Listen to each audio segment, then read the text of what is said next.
السلام علیکم ویورز، میرا نام عطاء الرحمن اور آپ دیکھ رہے ہیں عطاء بخاری یوٹیوب چینل۔ قرآن کریم کی مسلسل ایکسپوزیشن کے سلسلے میں آج ہم سورہ البقرہ کی آیت نمبر 1 to 9 اس کی انٹرپریٹیشن کریں گے، چونکہ یہ آیت کافی اہم ہے اور اس کے اندر جو الفاظ ہیں وہ بڑے ہی یوں کہہ لیں کہ بڑے کنڈینس الفاظ ہیں جن کی ہم وضاحت کریں گے، تو اس لیے آج کے اس ویڈیو میں ایک آیت ہی ہو سکے گی کیونکہ میں بھی اس کے اوپر ٹائم زیادہ لگ جائے۔ تو ابراہیم علیہ السلام کی دعاؤں کا ذکر ہو رہا ہے، تو اس آیت میں بھی ابراہیم علیہ السلام کی بڑی ہی جامع اور بڑی ہی کہہ لیں کہ بڑی ایک اہم دعا کا ذکر ہو رہا ہے۔ پیچھے سے جیسے ہم ویڈیو کر رہے ہیں تو اس میں آپ دیکھ رہے ہیں کہ ابراہیم علیہ السلام مختلف دعائیں کر رہے ہیں۔ ایکچولی یہ بیسک چیزیں ہیں جو ان کی دعاؤں سے قرآن کریم قیامت تک کے لوگوں کو قرآن کریم اور دین کے جو بیسک کانسیپٹ ہیں وہ سمجھانا چاہ رہا ہے۔ اب اس آیت میں دیکھیں کیا بات ہو رہی ہے۔ ابراہیم علیہ السلام دعا مانگ رہے ہیں کہ ربنا وابعث فیہم رسولا منہم، اے ہمارے رب اور ان میں ایک رسول وابعث پیدا کر، فیہم ان میں رسولا منہم جو انہی میں سے ایک رسول ہو۔ یہ دیکھیں بڑی اہم بات ہے اس کے اندر، یہاں پر غور کریں کہ الفاظ کیا استعمال ہو رہے ہیں۔ وابعث فیہم رسولا منہم یعنی انسانوں میں سے رسول پیدا ہوں گے، یہ نہیں ہے کہ انسانوں سے باہر کسی اور مخلوق میں سے رسول آئیں گے، بالکل نہیں۔ یہ دیکھیں رسولا منہم یعنی لوگوں میں سے، انسانوں میں سے رسول آئیں گے جن کو اللہ اپنی مشیت سے منتخب کرے گا، وہ انسانوں کی رہنمائی کریں گے۔ تو رسولا منہم یہاں پر قرآن نے بات واضح کر دی کہ انسانوں میں سے رسولوں نے آنا ہے، باہر انسانوں سے باہر کسی اور مخلوق میں سے نہیں آنا۔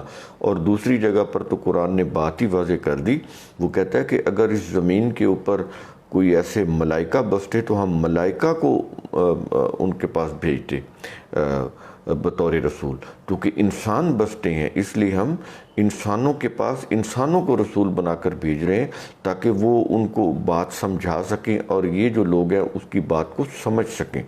اگر وہ انسانوں سے باہر کو رسول ہم کسی کو بنا کر بھیج دیں کسی ملائکہ میں سے یا کسی اور مخلوق میں سے، تو پھر وہ لوگوں کے لیے قابل تقلید نہیں رہتا، یعنی لوگ اس کا اتباع نہیں، بیسیکلی اتباع تو اللہ کے قانون کا کرنا ہے، تو لیکن جب وہ اس قوم میں سے یا اس جنس میں سے نہیں ہوگا تو پھر اللہ کے قوانین کو وہ کیسے سمجھائے گا، کیسے بتائے گا، خود کیسے ان کے اوپر عمل کرے گا اور دوسروں کو کیسے کرائے گا، وہ چیز ممکن نہیں رہتی۔ اس لیے وہ کہتا ہے کہ ہم نے جتنے بھی رسول بھیجے وہ انسانوں میں سے بھیجے، ان کو منتخب کیا۔ تو یہاں پر یہ بڑا اہم نقطہ ہے جس کو سمجھنے کی ضرورت ہے۔ تو رسول منہم، اچھا یہ جو رسول ہے پھر کریں گے کیا، ان کے فرائض منصبی کیا ہوں گے؟ کہتا ہے کہ یتلو علیہم آیاتک، وہ جو رسول، اب یہاں پر آخری رسول کی بات ہو رہی ہے کیونکہ ابراہیم علیہ السلام کے متعلق تو ہسٹری بتا رہی ہے نا کہ ان کی اولاد میں سے 14,000 پیغمبر آئے، یعنی ایک اندازہ ہو جاتا ہے، کوئی ضروری نہیں کہ یہ 14,000 ہی ہوں، کم بھی ہو سکتے ہیں زیادہ بھی ہو سکتے ہیں، تھوڑا سا ایک اندازہ ہو گیا کہ ہزاروں میں آئے ہوں گے ابراہیم علیہ السلام کی اولاد میں سے انبیاء۔ تو یہ چیز قرآن کریم یہاں پر جو چیز بتا رہا ہے ابراہیم علیہ السلام کی دعا میں، وہ یہ ہے کہ آخری نبی کی بات کر رہا ہے کہ یتلو علیہم آیاتک، جو تیری آیتیں تلاوت کرے ان کے اوپر، یعنی جس زمانے میں وہ ہوگا اس زمانے کے جو لوگ ہیں ان کے اوپر وہ تیری آیات جو ہیں وہ تلاوت کرے۔ یہ جو یتلو ہے، یہ یتلو کا مطلب تلاوت بھی ہوتا ہے اور اس کا مطلب سمجھ کر پڑھنا بھی ہوتا ہے، اور اس کے اوپر یہ بھی ہے اس کے اندر کہ پڑھنا، سمجھ کر پڑھنا، پھر اس کے اوپر عمل بھی کرنا، یہ ساری چیزیں یتلو کے اندر آ جاتی ہیں، تلاوت کے اندر آ جاتی ہیں۔ تو تلاوت کا مطلب صرف تلاوت کرنا ہی نہیں ہے، سمجھنا اور عمل کرنا بھی ہوتا ہے۔ تو یتلو علیہم آیاتک کہ آیاتک یعنی تیری آیات، یعنی اللہ کی جو آیات ہیں ان کو تلاوت کرے ان کے اوپر، اور آگے صرف تلاوت ہی نہیں کرنی، وَيُعَلِّمُهُمُ الْكِتَابَ وَالْحِكْمَةَ، اور سکھائے، تعلیم دے، کس کی تعلیم دے؟ الکتاب، اور دوسری کیا ہے؟ والحکمہ۔ یہ دو چیزوں کی تعلیم کا یہاں پر ذکر آ رہا ہے، علم کے ساتھ، تعلیم کے ساتھ دو چیزیں آ رہی ہیں، ایک چیز الکتاب ہے اور دوسری چیز الحکمت ہے۔ یہ الکتاب کیا ہوتی ہے؟ الکتاب یہ جو قرآن کریم ہے اس کو قرآن نے الکتاب کہا ہے۔ الکتاب کا مطلب ہوتا ہے ضابطہ حیات، قانون، ظاہر قانون، ضابطہ حیات قانون ہی ہوتا ہے، اللہ کا دیا ہوا قانون۔ تو الکتاب سے مراد کیا ہے؟ انسانی ضابطہ حیات۔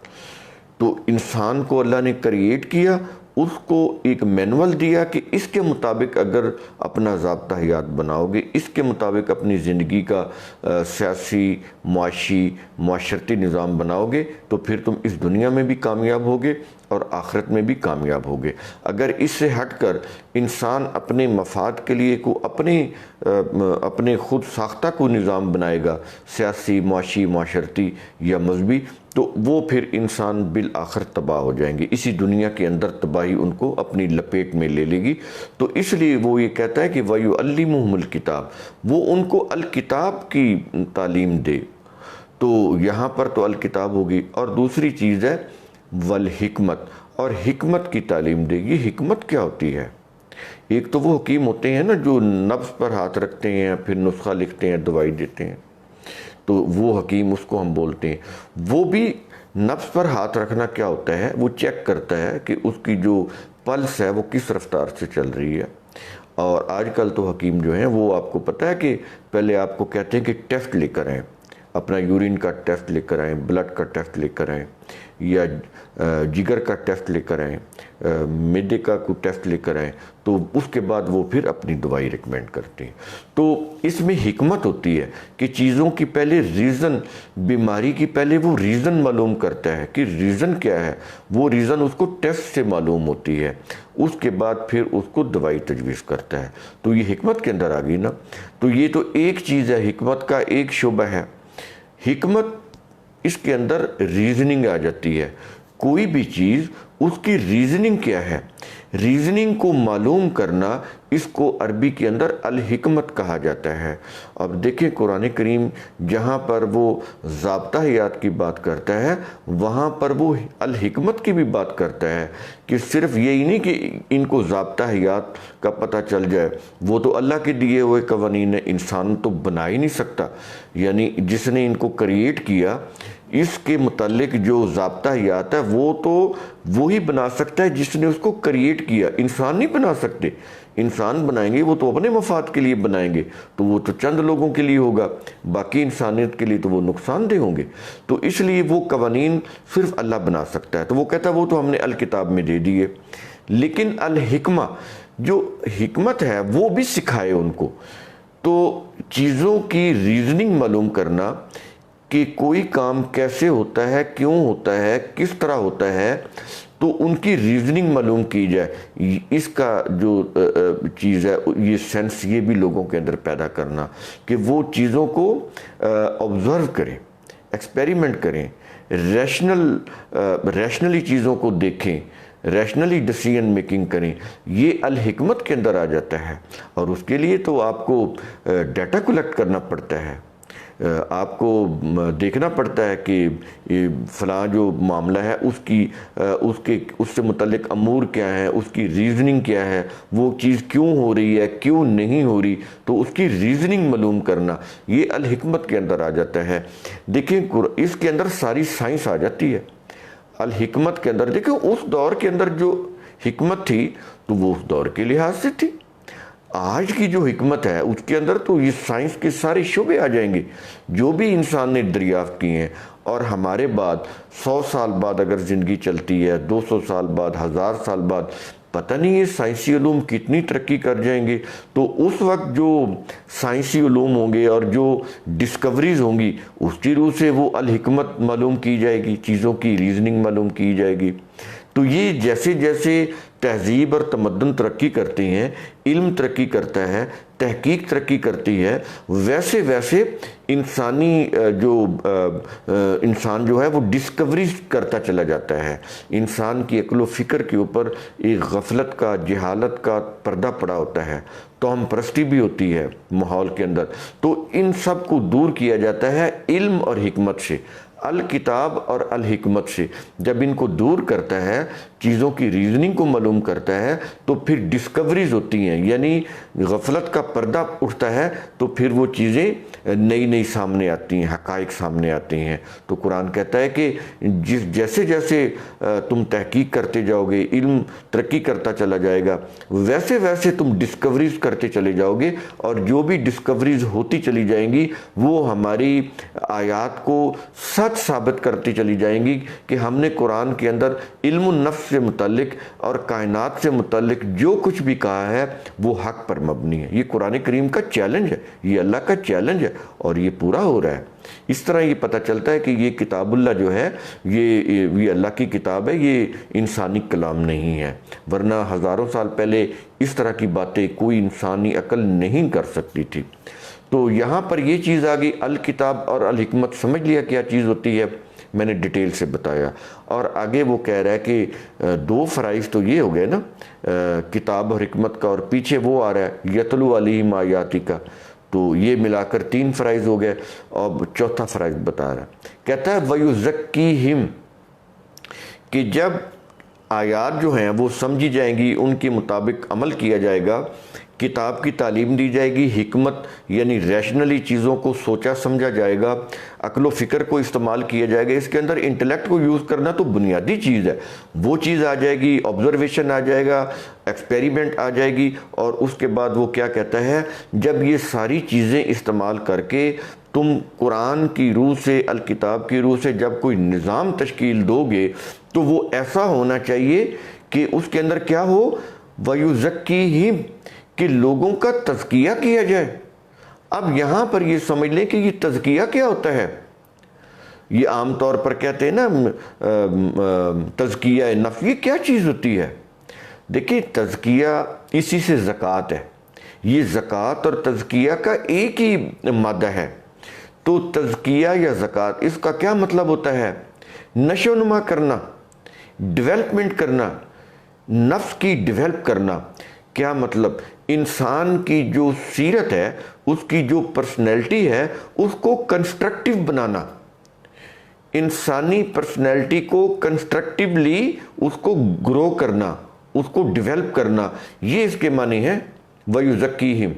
اب دیکھیں اس وقت رسول کی ذمہ داری تھی، آج کوئی بھی جب اسلام کی قرآن کے نام کے اوپر کوئی بھی ریاست قائم ہوگی جس کے اندر قرآن کے قوانین نافذ ہوں گے، اس کے اندر جو اس کے ایگزیکٹو ہوں گے ان کا بنیادی فریضہ یہ ہوگا وَيُزَكِّيهِمْ کا، تزکیے کا بنیادی فریضہ ہوگا کہ وہ لوگوں کی جو پرسنالٹی ہے اس کی نشو و نما کریں گے۔ کیا مطلب؟ ان کی ڈیولپمنٹ کریں گے۔ اب ڈیولپمنٹ میں نے کئی دفعہ بتایا ہے، قرآن کی روح سے 2 طرح کی ڈیولپمنٹ ہے، ایک تو تزکیہ نفس ہے، ہیومن سائیکی کی ڈیولپمنٹ، اس کے اندر ایجوکیشن آ جاتی ہے، اس کے اندر ٹریننگ آ جاتی ہے، اس کے اندر ہیومن ڈیولپمنٹ آ جاتی ہے۔ ہیومن ڈیولپمنٹ کیسے ہوتی ہے کہ کس طرح آپ بچے کا ایپٹیٹیوڈ معلوم کرتے ہیں، اس ایپٹیٹیوڈ کے مطابق اس کو ایجوکیشن، اس کے سبجیکٹ آپ اس کو سجیسٹ کرتے ہیں کہ آپ کے اندر یہ رجحان ہے، آپ یہ سبجیکٹ پڑھیں گے، سائنس کے فلاں سبجیکٹ یا آرٹس کے فلاں سبجیکٹ۔ اس کے بعد جب اس کی تعلیم مکمل ہوتی ہے تو پھر اس کا جو متعلقہ جو شعبہ ہے اس کے اندر اس کو بھیجنا، تاکہ وہ جو کچھ اس نے پڑھا ہے وہ عملی طور پر وہاں پر اس کو استعمال کر سکے، اپنی صلاحیتوں کو پرفارم کر سکے، اپنی صلاحیتوں کی نشو و نما کر سکے۔ اس طرح سے انسانی ذات کی نشو و نما کرنا یہ سارا کا سارا تزکیہ کا اندر آتا ہے، اور یہ اسلامک اسٹیٹ کے اندر جو حکومت ہوتی ہے یہ اس کا بنیادی فریضہ ہے۔ حکومت کے جو ایگزیکٹو ہوتے ہیں، ریاست کے جو ایگزیکٹو ہوتے ہیں، ان کا یہ بنیادی فریضہ ہے کہ وہ لوگوں کا تزکیہ نفس کریں، تعلیم، تربیت، ان کی ڈیولپمنٹ، ہیومن ڈیولپمنٹ اس قابل بنائیں کہ وہ جو شخص ہے ایک کارآمد انسان بنے، ایک تعمیری انسان بنے، اس کے اندر قدرت نے جو صلاحیتیں رکھی ہیں وہ اپنی صلاحیتوں کی جو ان پٹ ہے وہ دے سکے، تو وہ آؤٹ پٹ آئے، اس کا پتہ چلے کہ یہ انسان نے یہ حاصل کیا ہے اور اس کے اندر یہ صلاحیتیں ہیں اور وہ یہ کام کر سکتا ہے اور وہ کام کر کے دکھائے، اچیومنٹ ہو اس کے اندر۔ تو یہ چیزیں یہ پرسنالٹی سے ریلیٹڈ ہیں، اس کے اندر تزکیہ بھی آ گیا جو میں نے ابھی بتایا، اور پھر دوسری طرح کا تزکیہ وہ ہوتا ہے جسمانی تزکیہ، اس کو بولتے ہیں فزیکل ڈیولپمنٹ۔ تو جو بھی اسٹیٹ ہوگی قرآن کے، جس کے اندر قرآن کا نظام قائم ہوگا، وہ اسٹیٹ لوگوں کی خوراک کا، لوگوں کی رہائش کا، لوگوں کی ہیلتھ کا، ان کی میڈیسن کا، ان کے کپڑے، ان کی خوراک، ہر چیز اس اسٹیٹ کے ذمہ ہوگی، جیسا کہ آج اسکینڈینیوین کنٹریز میں ہے، ناروے میں ہے، ڈنمارک میں ہے، سویڈن میں ہے۔ یہ کانسیپٹ قرآن کا کانسیپٹ ہے، میں آپ کو بتا دوں، جو وہاں پر ہے۔ اب بدبختی یہ دیکھیں کہ مسلمان جو کہتے ہیں کہ ہم مسلمان ہیں، ہم قرآن کو ماننے والے، جھوٹ بولتے ہیں، قرآن کو نہیں مانتے۔ اگر مانتے تو یہ قرآن کا نظام نافذ کرتے۔ دنیا میں جتنے بھی مسلم ممالک ہیں، بدترین ملوکیت، بدترین منارکی مسلم ممالک کے اندر قائم ہے، بدترین بددیانتی، بدترین رشوت، بدترین قسم کی کرپشن مسلم ممالک کے اندر ہے، اور انسانوں کی ذلت، رسوائی سب سے زیادہ مسلم کنٹریز کے اندر ہے، اسکینڈینیوین کنٹریز میں نہیں ہے۔ تو وہ وہاں پر قرآن کا جو یہ نظام ہے وہاں پر آپ کو عملاً نظر آئے گا۔ تو یہ چیز ہے، جو قوم بھی اس قرآن کے نظام کو نافذ کرے گی، اللہ کی کسی قوم سے کوئی رشتہ داری نہیں ہے، تو وہ قوم اسی دنیا میں فلاح پا جائے گی۔ وہ ویلفیئر اسٹیٹ ہے، دیکھ لیں ان کے لوگ کتنے خوشحال ہیں، ان کی حکومتیں، ان کی عوام کتنے خوشحال ہیں۔ تو یہ چیزیں ہیں، یہ وَيُزَكِّيهِمْ کے اندر آ رہا ہے، آپ اندازہ لگائیں کہ کس طرح سے، اور یہی زکوٰۃ ہے، یہ حکومت نے دینی ہوتی ہے، یہ لوگوں سے مانگ رہے ہیں 2.5%، اور خمس وہ 5واں حصہ۔ یہ فقوں اور شریعتوں کا یہ جو دیا ہوا دھوکہ ہے جو ہم اس طرح سے کر رہے ہیں، یہ بالکل نہیں ہے، یہ حکومت کے ذمہ ہیں یہ چیزیں، وہ کرے، وہ حکومت کے ذمہ لگا رہا ہے۔ وہ کہتا ہے کہ جب مومنوں، جب لوگ ایمان والے، جب ان کو حکومت ملے گی تو ان کا بنیادی فریضہ ہے کہ وہ اقامت صلاۃ کریں اور ایتاء زکوٰۃ کریں، وہ کریں، عوام نہیں۔ انہوں نے دینی ہے زکوٰۃ، کنہوں نے؟ جو اسٹیٹ کے جو ایگزیکٹو ہے، حکومت، وہ صلاۃ بھی وہی قائم کرے گی اور لوگوں کو زکوٰۃ بھی وہ دے گی۔ کیا مطلب؟ لوگوں کی نشو و نما بھی وہ کرے گی۔ 2.5% ذہن میں ہوگا تو یہ یزکی کا عمل پھر آپ سمجھ نہیں سکیں گے، 2.5% نہیں ہے۔ یہ سمجھ آ رہی ہیں کہ وَيُزَكِّيهِمْ کیا ہے؟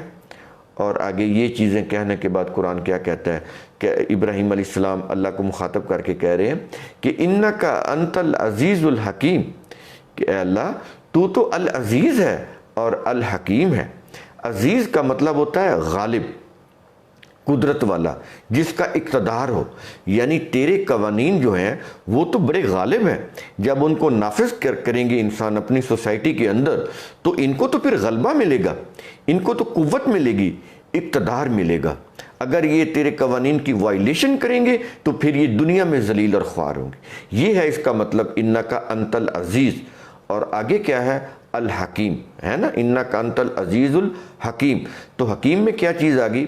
العزیز کا میں نے بتایا، اور حکیم کے اندر کیا چیز آگی کہ ان قوانین کا بنانے والا، دینے والا تو الحکیم ہے، جو ہر چیز کی ریزن کو جانتا ہے، ہر چیز کی ریزن کو جانتا ہے۔ اس لیے تو نے جو بھی قوانین دیے ہیں انسانی نفس سے متعلق، ہیومن سائیکی سے ریلیٹڈ، جو اپنی کتاب کے اندر دیے ہیں، یہ واقعی انسانوں کی فلاح کے لیے ہیں۔ یہ واقعی ایسے قوانین ہیں کہ اگر انسان ان کو امپلیمنٹ کرے تو وہ پھر دنیا میں غالب بھی ہوں گے، اقتدار بھی ان کو حاصل ہوگا، اعلان، سپیریئر، ڈومیننٹ بھی بنیں گے، اور وہ چیزوں کی حقائق کو، ان کی ریزننگ کو بھی سمجھنے والے ہوں گے۔ چیزوں امور کے مختلف امور کے، چاہے وہ ملکی ہوں، سماجی ہوں، سیاسی ہوں، معاشی ہوں، ان امور کو سمجھنے اور حل کرنے کی صلاحیت بھی رکھنے والے ہوں گے۔ یہ ساری چیزیں، یہ دیکھ لیں اللہ کی دو پراپرٹیز العزیز اور الحکیم، یہ دو پراپرٹیز اگر انسان سمجھ لے اور انسانی حد تک ان کو اڈاپٹ کرے، اپنے اندر یہ دو چیزیں پیدا کرے، تو دیکھیں یہ انسان اسی دنیا کے اندر کتنی پروگریس کر سکتے ہیں، کتنا پروگریسو مائنڈ سیٹ کی حامل وہ قوم ہو سکتی ہے جس قوم کے اندر العزیز اور الحکیم کی یہ خصوصیات علی حد بشریت، یعنی جہاں تک انسان ان خصوصیات کو اڈاپٹ کر سکتے ہوں وہ قوم ان کو اڈاپٹ کرے، تو پھر آپ سوچیں تو صحیح کہ وہ قوم اس دنیا کے اندر کتنی پروگریس کرے گی۔ تو یہ چیز ہے، یہ ایسے کچھ ثواب کی روح سے پڑھنے والی کتاب نہیں ہے۔ تو اس طرح سے جب آپ قرآن کو سمجھیں گے تو یہ پھر سوچیں تو صحیح کہ یہ انسان کو کتنا پروگریسو مائنڈ سیٹ کا حامل بنا دیتی ہے۔